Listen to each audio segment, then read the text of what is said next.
You're listening to the Arkansas AgCast, where we discuss the latest news, trends, and issues impacting Arkansas farmers and ranchers. Our show is brought to you by the Arkansas Farm Bureau Federation and hosted by Rob Anderson and Jason Brown. Hello, hello, hello. Thursday afternoon. Yeah, happy Thursday. It's your podcast crew. It's us. Brian, Rob, myself, Jason. We're back. Yeah. Back together again. Right after lunch, I had a late lunch. Yeah. And man, I am on the struggle bus. I'm here to tell you. I don't know.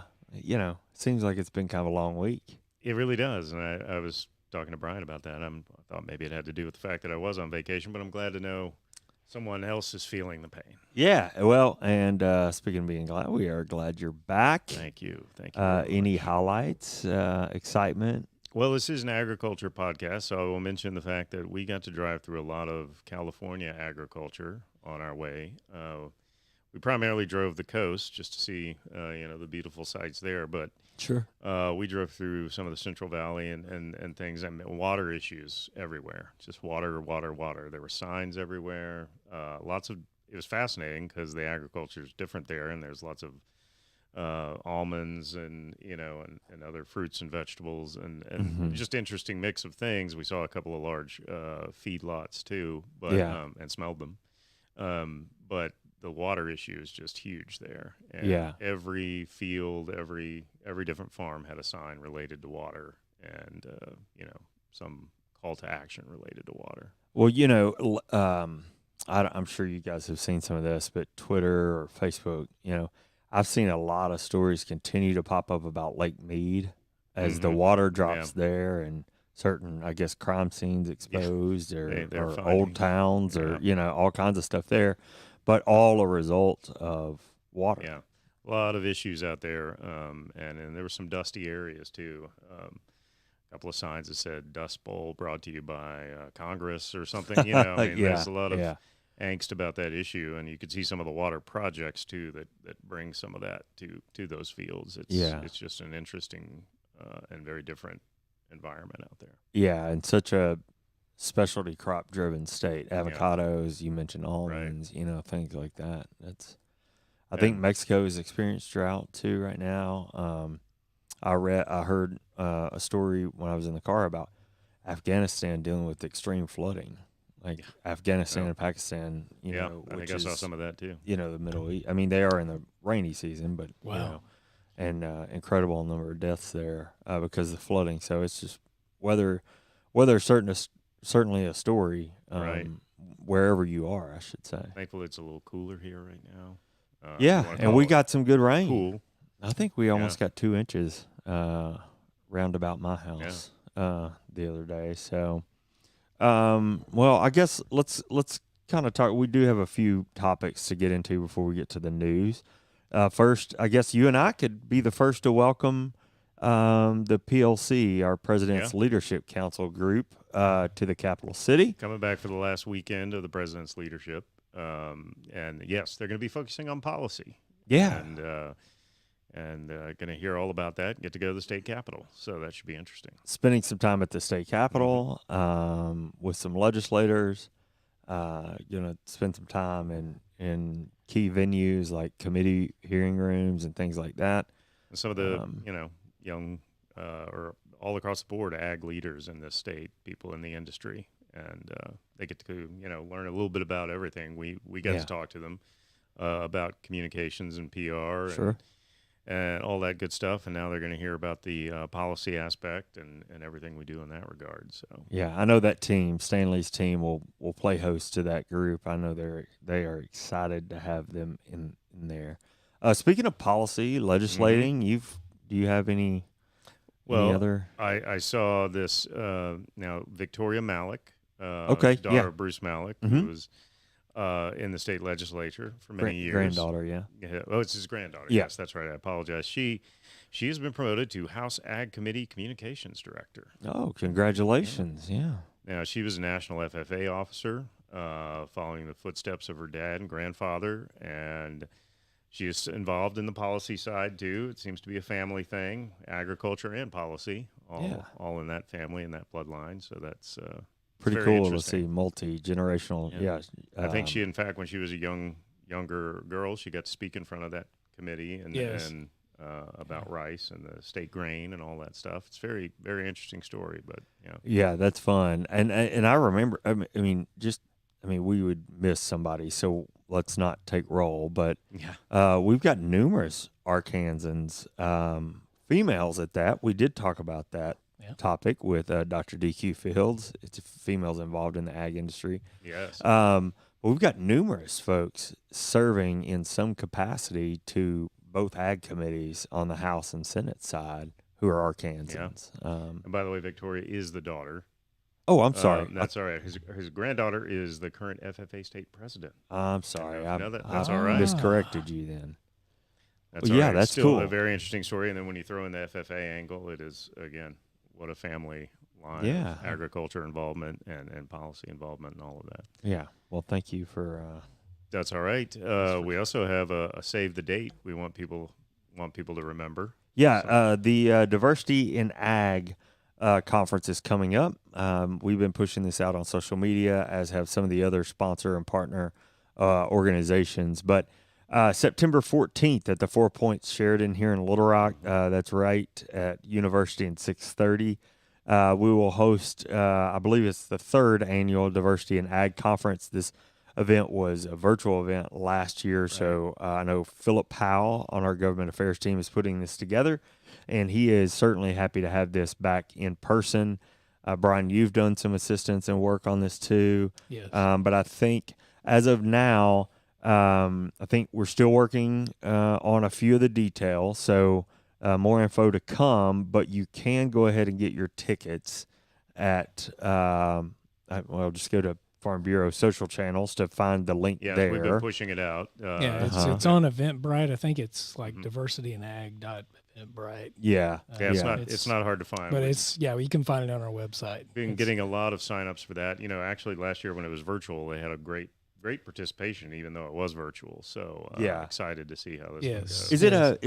It's a free? That's free what event. you read my mind. It's a free event. But we do want you to get a ticket, probably for a lunch head count. Oh yeah, they're trying to get a head count. Yeah. And it's there's not all the room in the world at the 4 Points, so they're trying to make sure that they accommodate. That's everyone. right. So it is a nice facility, though. We had a UA Little Rock campaign or scholarship luncheon there. Gosh, some years ago, and I served as a panelist there. But it was a good, really really nice facility for something like that. We've had a couple of really nice. Have we really? Yes. Yeah, good. Yeah.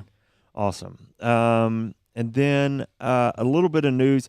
This is honestly, no action needed on this. I just kind of want to give a pat on the back to our team for working on the Southeast Ag Expo in October.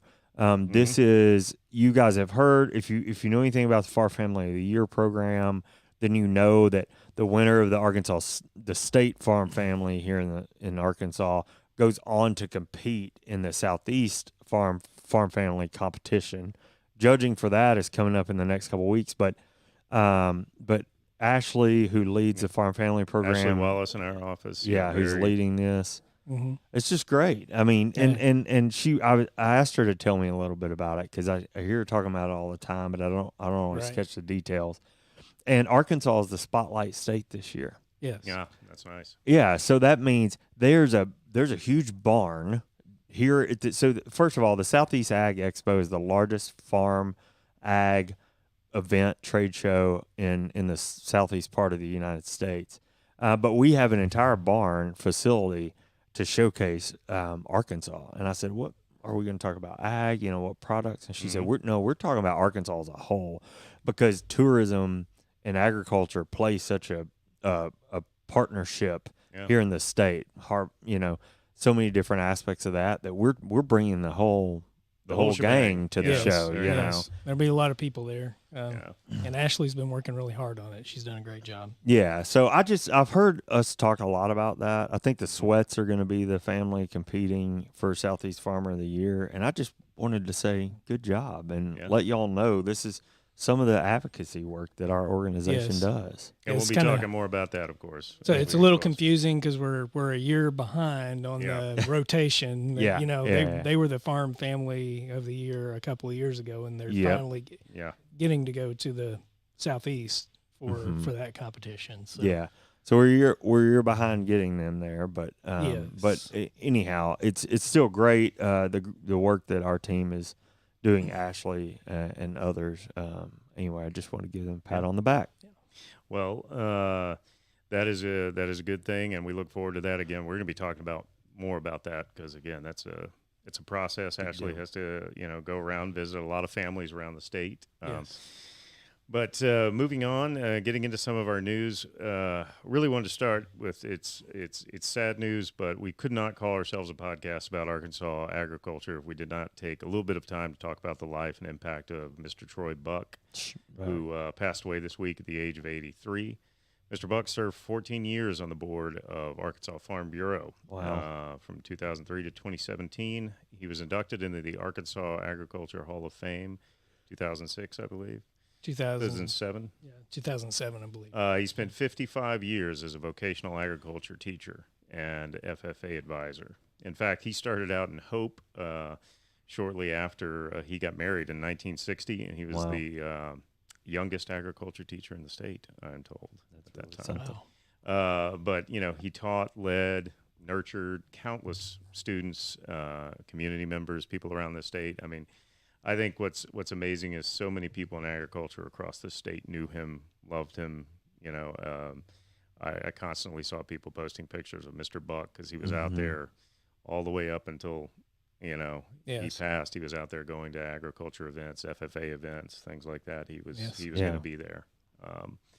He was a native of Alpine, where he was born on his family's farm in 1939. He graduated from Amity High School and earned his bachelor's and master's degrees from the University of Arkansas. He and his wife, Wilma, owned and operated Buck's Country Store in Alpine for over 40 years. The funeral for Mr. Buck was today at the Smith Family Funeral Home Chapel in Glenwood, and I know a lot of our Arkansas Farm Bureau family was there. Yeah, unfortunately, I mean, we had to stay back and do the podcast, of course, but it's been really quiet in the building today. A lot of folks traveled down for that. Well, thanks for remembering Mr. Buck and all that he contributed. There's no way we couldn't mention that. Yeah, he'll be missed greatly. Yeah, certainly. Well, moving on, I've got a bit of news on the newly enacted Inflation Reduction Act and what that means for farmers. Part of the new legislation includes a $19.5 billion conservation funding portion to support agriculture, and USDA Secretary Tom Vilsack says that the NRCS will the funding will be targeted at increasing program flexibilities and a new outreach program to promote nutrient management economic benefits, in addition to expanding partnerships to develop nutrient management plans. This is all part of USDA's broader effort to address future fertilizer availability and cost challenges for U.S. producers, according to Secretary Vilsack. We all know what a big deal that was for farmers this year and even at the end of last. This bill invests $40 billion in existing USDA programs promoting climate-smart agriculture, rural energy efficiency and reliability, forest conservation, and more. Approximately half the investment will support producers in the areas of healthier land and water improvement, of the resilience of their operation, supporting their bottom line, and combating climate change. The breakout has got funding for EQIP, Regional Conservation Partnership Program, CSP, Agriculture Conservation Easement Program, funding for 4 of those keystone programs there. And if you're interested in these programs and how they could benefit your operation, please, you can reach out to John Bailey. He's the one who brought this to our attention, John Bailey in our commodities division, to learn more. Or certainly you can always contact your local NRCS service center. I wore my glasses to read that story today. You have the professor jacket, and I thought, all these dollar signs, I Very should nice. wear my glasses and seem smarter. We thank John Bailey for that. He was very proud of himself for getting us some news. He was. Today. He was. Yeah. Well, speaking of USDA, the USDA released the August crop production and supply demand report last Friday. It's the first report of the crop year that uses farmer survey data and the production estimates. So it was big news. While it's still technically a little early in the year, and USDA will continue to collect data and refine those estimates, this is the best data we have currently, and the August reports can certainly be big market movers, and in fact they have been. Really, cotton was the big story, even though it's been known for some time that Texas cotton crop was in bad shape and both dry land and irrigated cotton was being abandoned. The USDA harsh cut of the cotton production estimate was, well, it caught everybody a little off guard, in the markets especially. Right. The 2022 cotton crop was pegged at only 12.5 million bales, roughly, while pre-report estimates had the crop at between 14 and 15.75 million bales. That'd be the smallest cotton crop since 2009. Texas was forecast to have a harvest of 2.9 million bales of cotton this year compared to 7.7 million bales in 2021. That's almost 5 million bale decline right there just in Texas. Harvested acreage was reduced from 8.5 million acres, just over 8.5 million acres, to just above 7 million. And lowered the projected yield to 846 pounds per acre, down from 870 pounds. It raised the projected on-farm average price to 97 cents per pound, up 2 cents from the previous report. The big news from the supply-demand report came from the 22-23 ending stocks estimate, which was cut to only 1.8 million bales. That carryout implies a stocks-to-use ration of 12.6%, which, if that holds true, would be the lowest in 98 years. So very interesting, tough year for cotton. Futures have gaped higher the 2 days in a row, with December in position to test resistance at $1.20. However, the market is technically overbought, and we could see the market turn lower and fill those gaps. Meanwhile, USDA forecasts a corn crop of 14.4 billion bushels, the fourth largest on record, and a soybean crop of 4.5 billion bushels, roughly the largest ever. Wheat production was estimated at 1.78 billion bushels, up 8% from last year. So big news on other crops too, but that cotton stuff really stood out, particularly when you think about, going back to 2009 and in one case, 90 years. So lots of hitting of negative records. Yeah, that Texas drought is really just kicking everybody's tail. And I know that every time we've talked about drought around here, it's, we've had it really bad this summer, but Texas, however bad we've had it, they've had it worse. And I don't know, that's just a real challenge, especially seeing cotton sort of come back in the last few years. And, and the grain markets have been a little bit susceptible. I know there's some weather challenges down in Brazil too, but interesting to see the potential for the fourth largest corn crop and the largest soybean crop that we've ever seen. So, and I think Shaylee and Matthew are out getting a corn update video today. We're talking to a farmer, I believe. Yes, we're trying to do regular crop update videos. Yeah, that's one they're working on right now. So be watching for that. Where are they? Do you know? Northeast. I heard Northeast. I think that's where they went. I can't remember the exact farm. Yeah. So that's good. So we are monitoring that as harvest starts. We alluded to last week, I think. There have been a few corn harvest. A little bit of activity there. We'll probably see rice in the next couple of weeks. I mean, by Labor Day, we should see harvest. Kicking into gear for sure. Well, that's all good, but let's take a quick break from our news and hear about our annual Farm Bureau membership. Your Arkansas Farm Bureau membership supports our work on behalf of Arkansas farmers, ranchers, and rural communities around the state. From youth leadership programs and academic scholarships to hunger relief and disaster support, and much more. You can make a difference and be a champion for your community. Join today at arfb.com. Did you know that your $40 annual Arkansas Farm Bureau membership contributes to the work being done in your local community. If you listen to this podcast, you certainly do, because we talk about it every week. You can learn more about the work that you've heard about here, or additional work and service being done in your community by simply calling your local county office, or if you've heard enough and you're excited about joining, just visit arfb.com and sign up today. $40 for the year. You can.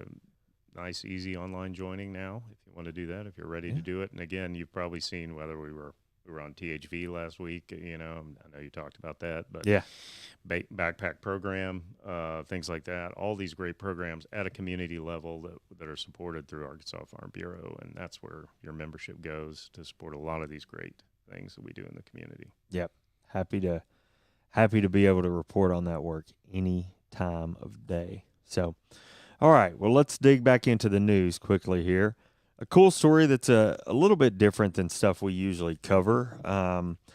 And this is news on a documentary about Arkansas farming. Arkansas PBS is set to screen its latest documentary, Dirt. That's D-I-R-T, just in case my accent gets in the way there. The documentary is Dirt. This evening, they're screening that film at Central Arkansas Library System's Ron Robinson Theater here in Little Rock. The screening is open to the public. It costs nothing to attend. Doors open around 6, and the film will be shown at 7 p.m. Again, that's this evening, Thursday, downtown Little Rock at Ron Robinson Theater.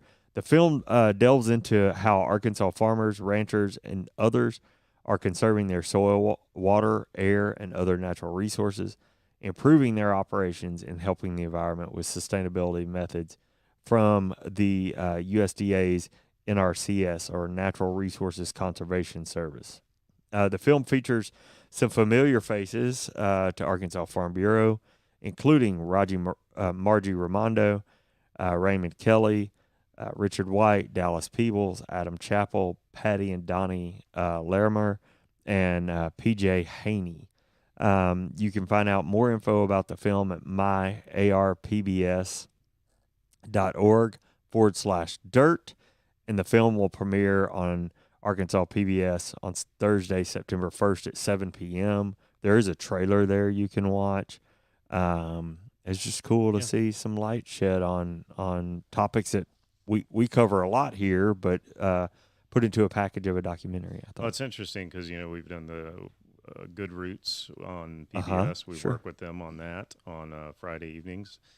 So it's good. They've got a spotlight that, they've been really turning the spotlight on agriculture quite a bit. So yeah, a few different programs committed to that. Well, that's some kind of fun news. So a little bit more fun news. Let's stay on that because, we've had a lot of episodes lately where it's been nothing but downer news, especially as it relates to weather. But not only that, but this is about food. Yes, it is about food, man. too.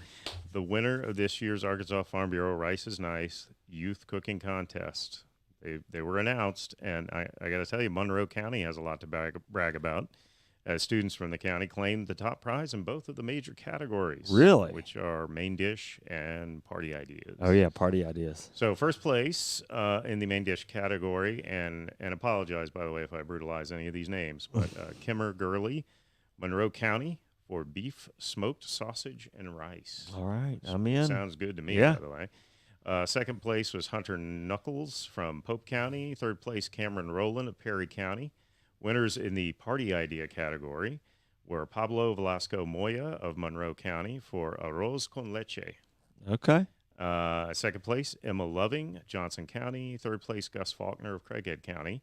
First place winners received $150. Second place winners received $100, and the third place winners received $50. So, those kids can take us out to dinner now, or delicious dishes. Where are the samples? Yeah, I know. That's every time we report on food in this podcast. We don't have food. Well, we need to think ahead and invite some of these, these talented youth to our studios so they can make it right here for us. That segment can be called "We'll Be the Judge of That," and we'll see if we got a whole new thing going. If you really are the winner. I think Matthew might need to be here for that. Yeah, I think he would appreciate that. He would appreciate that. He is our local foodie. He reports on restaurants often. Yes. He can be kind of a harsh reviewer, but very. I think he might go easy on the kids. He might not. He reviewed a restaurant this week, and I was kind of he tore it taken apart. aback. Say what it is. No, we won't. But as a creative, I'm quite often a little nervous to show him work occasionally. Because what do you think of this? Because I'm afraid you don't want to give him that. You don't want to get. I don't want to be on the receiving end of that. Yeah. He's not. Thankfully, it's usually pretty good. Not short on opinions. Oh, when I was shooting video, and I would come back with something, he'd say, put his arm around me. Hey, will you step into my office? I was like, oh my God. Yeah. What did I mess up now? And it's like, it was always something basic, you know. I did. He was a very kind critic to me, much kinder than he is on his restaurants. But anyhow, all right. Well, turning our attention to an organization that invests in research and promotes the soybean industry in Arkansas, the Arkansas Soybean Promotion Board members announced this week that new officers have been elected to lead the organization. During a recent board meeting, John Freeman of Deshay County was elected to chair the 9-person board. Doug Hartz of Arkansas County will serve as vice chair, and rounding out the officers is Joe Thrash of Perry County, who was elected secretary-treasurer of the organization. John Freeman takes over for Donald Morton Jr. of Prairie County, who will now serve as immediate past chair.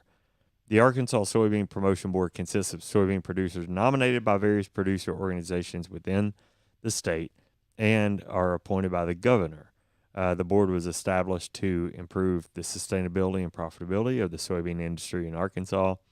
You can learn more about the newly elected officers and the work that the state soybean checkoff does at themiraclebean.com.